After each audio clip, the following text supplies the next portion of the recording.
आज का यह युग जहाँ हर तरफ शोर है, भागदौड़ है और दिलों में अकेलापन है, वही एक युवक था अर्जुन। वह एक कामयाब जिंदगी की तलाश में था, लेकिन जितनी तेजी से वह आगे बढ़ रहा था, उतना ही अकेला और निराश होता जा रहा था। उसका जीवन एक तूफान की तरह था, जहाँ चिंताएं बारिश बनकर बरस रही थीं, और उसका मन एक छोटी सी नाव की तरह लहरों से लड़ रहा था। उसे लगता था कि वह बस डूबने ही वाला है। एक रात, जब शहर का शोर थोड़ा शांत था, अर्जुन अपने कमरे की बालकनी में बैठा था। उसकी आंखों से आंसू गिर रहे थे, ठीक वैसे ही जैसे बाहर बूंदाबांदी हो रही थी।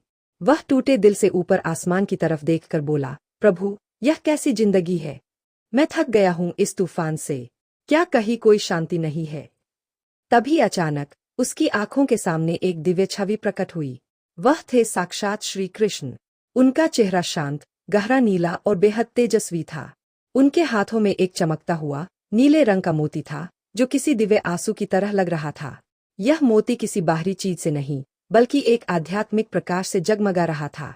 कृष्ण ने अर्जुन को देखकर धीरे से कहा, अर्जुन, तुम जिस शांति को बाहर खोज रहे हो, वह तो मेरे पास है। यह एक मोती नहीं, तुम्हारी आत्मा का अंश है। इसे अपने भीतर खोजो। इस दुनिया के सारे दुख और तनाव, यह सब तो एक बारिश की तरह है, जो आते जाते रहेंगे। असली शक्ति इसमें नहीं है कि तुम बारिश को रोक लो, बल्कि इसमें है कि तुम बारिश में भी शांत रह सको। वह दिव्य छवि ओझल हो गई, लेकिन उसका संदेश अर्जुन के मन में हमेशा के लिए गूंज गया।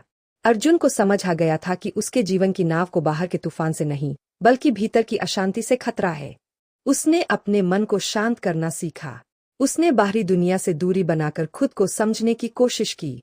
अब भी अर्जुन का जीवन एक नाव की तरह ही था, और उस पर चिंताएं बारिश बनकर बरसती थीं। लेकिन वह अब उस बालक की तरह शांत और निश्चिंत हो गया था, जो तूफान के बीच भी नाव में सोया था। उसके मन में अब डर नहीं, बल्कि एक असीम शांति थी। वह अब जानता था कि कृष्ण का साथ होने का मतलब यह नहीं कि जीवन में तूफान नहीं आएगा, बल्कि यह है कि तूफान में भी वह शांत और सुरक्षित रहेगा। उसने उस दिव्य मोती को अपने भीतर पा लिया था, और अब वह समझ गया था कि असली शांति किसी बाहरी दुनिया में नहीं, बल्कि अपने ही भीतर बैठी हुई है। इसी तरह की कहानियां सुनने के लिए अखंड हरिनाम को फॉलो करें और औरों को भी फॉलो करने को बोले। राम कृष्ण हरि।